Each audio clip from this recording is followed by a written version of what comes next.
Coming up on Chopper's Politics. I've been covering this for a year now and finally feel like there's some light at the end of the, like proper light at the end of the tunnel, not just kind of, rhetoric. I feel like there's some hope now. Stay at home, shield if you want to, and schools must close. Now stop me if you heard that before. I'm Christopher Hope, the Telegraph's chief political correspondent, and welcome to the lockdown edition of Chopper's Politics. It's clear that we need to do more together to bring this new variant under control while our vaccines are rolled out. In England, we must therefore go into a national lockdown which is tough enough to contain this variant. That means the government is once again instructing you to stay at home. Yes, that's right. Last night, the Prime Minister announced that England would enter a third strict national lockdown. In Scotland, Wales and Northern Ireland, which were already in lockdown, rules have been tightened to varying degrees. For some of us, the shift to lockdown might come as a bit of a surprise, especially when it comes to schools closing, as it was only on Sunday morning that the PM was insisting this wouldn't happen. So what changed overnight? And what comes next? I'm joined now by the Telegraph's Deputy Political Editor, Lucy Fisher, and Sarah Knapton, the Telegraph's Science Editor. Hello both. Hello. Hi, Chris. I'm sorry we're not drinking coffee with you in the Red Lion. Yes, normally that's where we'd be in the Red Lion pub, but we're not, because guess what happened? Well, you know already, don't you really? Last night, Boris Johnson announced third lockdown, lockdown 3. This time they mean it. Lucy, let's start with what happened. Well, it was fated to be. I think there was a lot of kind of concern over the weekend at the growing, surging number of COVID cases. And indeed, the Prime Minister signalled on the Andrew Marr show that tougher measures were coming. There was certainly a sense of turmoil in Westminster yesterday. I think it was certainly not the case that, Boris Johnson woke up knowing that he would plunge the country into lockdown 3.0. It was only after a series of crisis meetings that he realised he had to take that action.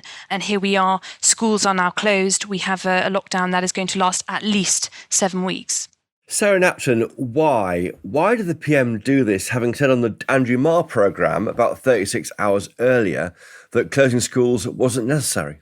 If you look at the stats now, I just think he had no choice. I mean, the variant we know is sort of between 50 and 74% more transmissible than the virus we were dealing with in the first lockdown. So even with the tier restrictions in place, it was never going to be enough to really control it. And I think definitely Patrick Vallance and Chris Whitty have been watching closely what happened over Christmas with schools closing.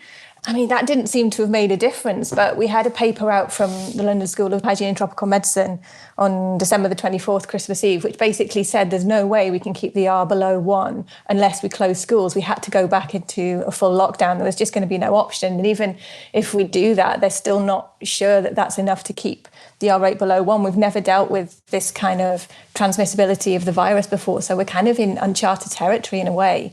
And I don't think they had any choice but to completely lock down now. Well, Lucy Fisher, did he have a choice, do you think? Do you think Boris Johnson maybe was trying to keep schools open as long as possible? Well, I think that's right. And I think, when you step back, closing schools after sort of managing a war, it's probably the worst option facing any prime minister, the effects it has on children's life chances and how badly it sort of disproportionately affects the worst off in society. I think we've learnt that the tipping point for the Prime Minister came yesterday when he learnt that 80,000 people had tested positive for COVID on December the 29th. And that was around 20 times the peak of last spring. I think that was the key statistic when he realised there wasn't an option. I think on the upside, the difference we have between the lockdown last March and the second lockdown last year is that we can now see a way out of it. And he has set out that exit strategy of vaccinating some 13 million elderly and vulnerable people by mid-March. Of course, it's an incredibly ambitious target, and it's yet to be seen if the government's rollout strategy of the vaccine can achieve it at that rate. Sarah Knapton, from the scientist's point of view, do you think the PM should have been more upfront about the problems with schools? I think he's been doing everything he can to avoid dealing with it at all, really. I mean, it's such a hot potato, isn't it? Because obviously, like Lucy said, there's all sorts of problems that come with keeping schools closed, not just the sort of educational and developmental problems with children not being in school, but also you've got all these workers at home trying to now look after their kids as well, which is putting people in an impossible position. I'm sure he didn't want to do that. But the other problem is there's no evidence that there's much transmission going on in schools. I mean, if you look at the data, teachers aren't at any more risk than the general population. There seems to be a problem with secondary schools, but really not primary schools. So that the picture is very mixed and unclear. And we've almost got this situation where science is telling us one thing in terms of there's no transmissibility really between children and they're not passing it on. And we know that parents of children are at no more risk than single people households without kids. So there doesn't seem to be a really strong link there. And yet there does seem to be outbreaks in schools that we can't really understand. So I think it's this mixed picture which has left Boris, not really prevaricating, that's probably too strong, but not wanting to go as far as quickly and try to put off it as quickly as possible because the picture is just not clear. Do you think the easiest choice, Lucy Fisher, would have been to close things early and put your feet up and have a cup of tea? Because he's trying manfully, womanly, personally, to keep these schools open and to keep the economy open, isn't he? I mean, Keir Starmer says lockdown weeks ago, whatever he said most recently. You know what I mean? I mean, he's been locking down much quicker than the PM because that's the easy thing to do. Well, I actually don't think either options are easy. Of course, you're absolutely right that for the opposition, when they don't have to make these difficult decisions to sort of call for one thing or the other. But it does seem to me that, as you say, the impact on children, and as Sarah pointed out, the impact on the economy of shutting schools, shuttering retail, hospitality, leisure sector is really difficult. But I do think there are questions to be answered about the way the government has handled, particularly the schools matter. There has been this sense of a lack of decisiveness and grip. It's only a couple of weeks ago that Gavin Williamson took a very heavy-handed approach, threatening councils in Greenwich and Islington with legal action, trying to force them to keep schools open. He was then, forced to sort of delay secondary schools reopening, staggering that, but ordered primary schools to stay open. As you mentioned, the Prime Minister, even on Sunday, said, primary schools must stay open, and yet many sort of defied him. So I do think there has been a slight failure to grasp the issue with schools early enough, particularly when so many teachers and teaching unions have taken matters into their own hands and actively defied the government. We're expecting more, aren't we, for the Chancellor today, I think, ahead of tomorrow's vote in the House of Commons. Is that right, Lucy Fisher? That is right. We know there's going to be 4.6 billion more offered in support to businesses in retail, hospitality and leisure. One-off top-up grants of up to £9,000 will be offered to businesses to help them through lockdown. That comes after the government in December extended the furlough scheme until April. 100% back loans have been extended till March.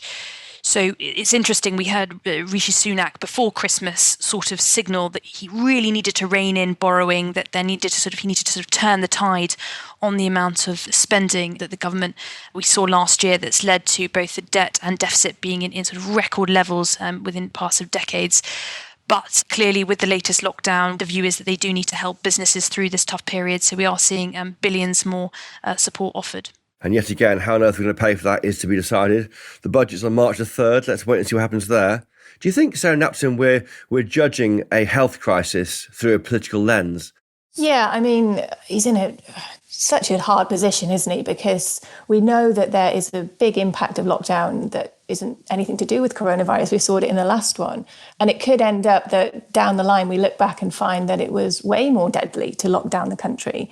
Boris is balancing those two factors. And obviously Rishi Sunak has to be on the side of jobs and the economy. But there's such a massive link between health and the economy.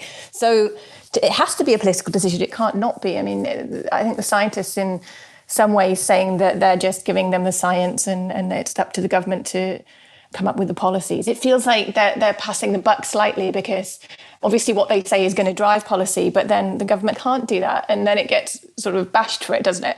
Well, from the beginning, they've been saying we'll follow the science, haven't they, to try and take politics out of it all. But of course, that's never far away, is it? Well, you can't. There's no way you can do that, can you? Because if it was primarily a health issue and lockdown was having no impact on anyone, there would be no argument for that, would there? But clearly it isn't. It's having a huge impact on people's lives, on people's freedoms, on people's health, on people's, educational achievements in the future. It's scary what the fallout of this will be in the future. And, decades down the line, we'll still be feeling this crisis. So you have to take it on a political, you can't just deal with it on the pure health grounds of coronavirus, the virus itself, because the implications are enormous. They're far wider. We're interrupting this podcast to bring you news of another Telegraph show we think you might like. It's called Planet Normal, and it's hosted by me, Liam Halligan. And me, Alison Pearson. We're both Telegraph columnists who share the view that far too often those who shout the loudest on the telly just don't represent the views of normal people. So take a trip with us to Planet Normal. We're joined by some stellar guests, well-known voices from politics, business and the arts. All from different fields, but they have one thing in common. They're at the top of their game, but distinctly down to earth. The good news is I finally learnt what a podcast is and even how you subscribe to it. It's actually quite simple. Search for Planet Normal on your podcast app or click on the link in the show notes for this episode. You don't really know what a podcast is, do you? I am one. Look, I am one. Who needs to know what it is? I am one, okay? Shut up. How long will this go on for, do you think, the coronavirus crisis, Sarah Knapton? I think we'll have coronavirus forever now. I think it'll become endemic. We won't wipe it out. Hopefully it will get to a level where it'll be like flu, where it will be killing people every year. I don't doubt that will still happen because even with vaccinations don't cover everyone.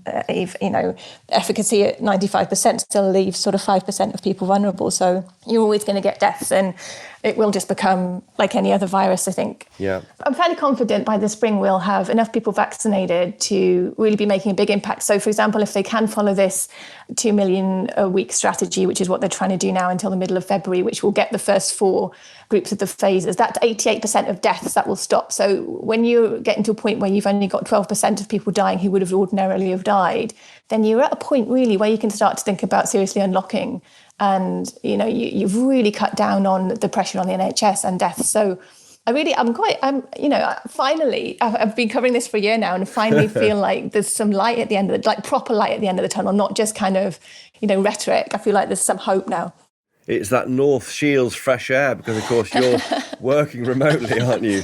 Absolutely, Shielding from the south where it's where this virus has gone mad.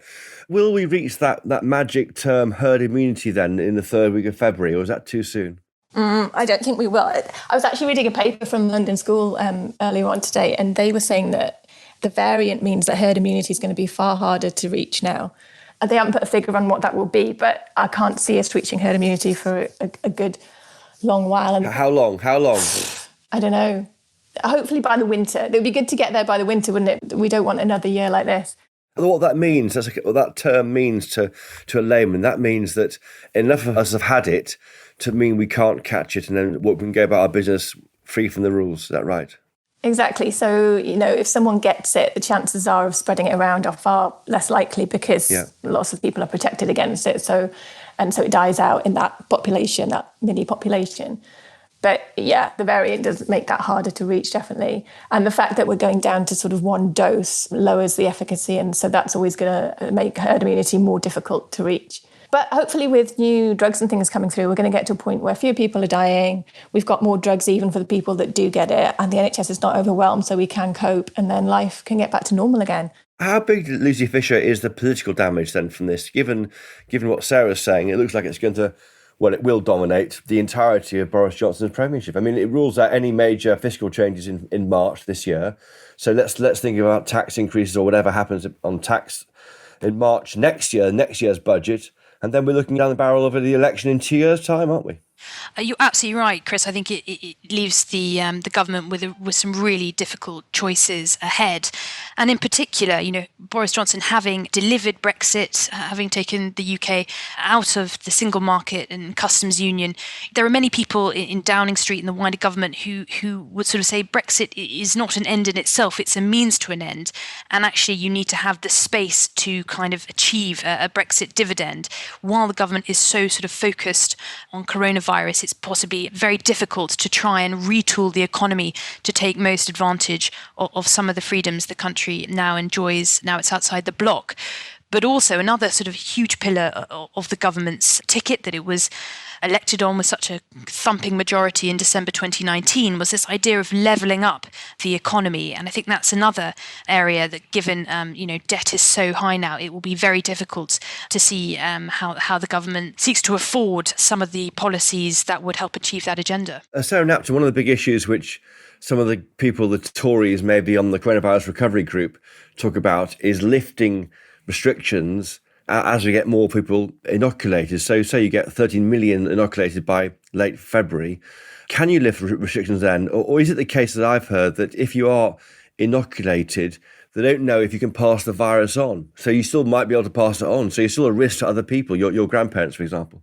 Yeah, I mean, that is a problem. We don't know about transmissibility. But as this goes on, we should start to know that, whether that's a factor. It's something that's very hard to work out if it's happening in trials. And so you really need to get the vaccine into the population to see if transmissibility is a factor. It's likely that it will be suppressing it in some way. I mean, if only for the fact if it's making people less sick, then they're going to have fewer symptoms and they're not going to be coughing and spluttering and passing it on. So in that respect, it's likely to have some sort of impact. And yeah, I think as soon as a certain amount of people are vaccinated, I think we have to be thinking about lifting because, you say about even if it's transmissible, you'd be passing it on to your granny, but, your granny will be vaccinated by then. So that's not going to be an issue. So I think really by mid-March, because as Boris said last night, you have to remember you've got sort of three or 4 weeks before immunity builds anyway. So you've got an extra month-ish or just below that to add on to that mid-February timeline. So we're talking maybe sort of beginning of March, mid-March. But I think by then we should be able to start releasing people because you're going to be down to very low risk in the community by that point. Because remember, a lot of those people who are at high risk aren't in the community. They're in care homes and a hospital. And once you've protected those people and the high risk people in the community, you're kind of almost good to go. So I think we definitely should be considering lifting because the consequences of not lifting, I think, are going to be very severe. We've seen that in the first wave, the problems with cancer referrals and people not going in for heart attacks. And so, yeah, we have to lift as soon as possible. This can't be an indefinite arrangement. Lucy Fisher, to what extent do you think people are blaming the government for this? I actually think outside the bubble, people are pretty understanding that this, particularly in the early phases, that this was a unprecedented, unique situation. And I still think that there is a large degree of sympathy with the government, that it's not easy to navigate. And I also think that whereas in the sort of first few months from March last year, everyone engaged in lots of sort of international comparisons, how are we doing, versus other, major developed economies in the West, like France and Germany, Sweden, obviously, which took a different approach to lockdown restrictions. How did we compare in terms of cases, in terms of deaths? We now, it seems almost, getting close to a year on, that this pandemic has affected all Western nations. The East has coped perhaps better in more authoritarian and surveillance societies where people have been forced into much tougher restrictions that wouldn't be tolerable in a free democracy. But I think people do understand that this is a virus that has run rampant. Governments haven't coped with it before. As I say, I think some of the U-turns people will be a bit, concerned about. At the beginning, we were told, there wasn't a need for mass testing, there wasn't a need for mask wearing, that mass gatherings were sort of permissible. All those have changed. And I think we talked earlier in this podcast about schools and how there was sort of mixed messaging in the weeks leading up to what we now know is at least a 7-week closure. So I think there are gripes about some aspects of the handling, but in an overarching sense, I think people are very supportive of the lockdown. The latest polling suggests that more than 70% back it. So I think the government does have the public support with the actions it's taken. I see it like a tidal wave crashing on the shores of the world, and some countries were ready for it. Some had the life jackets on, others didn't.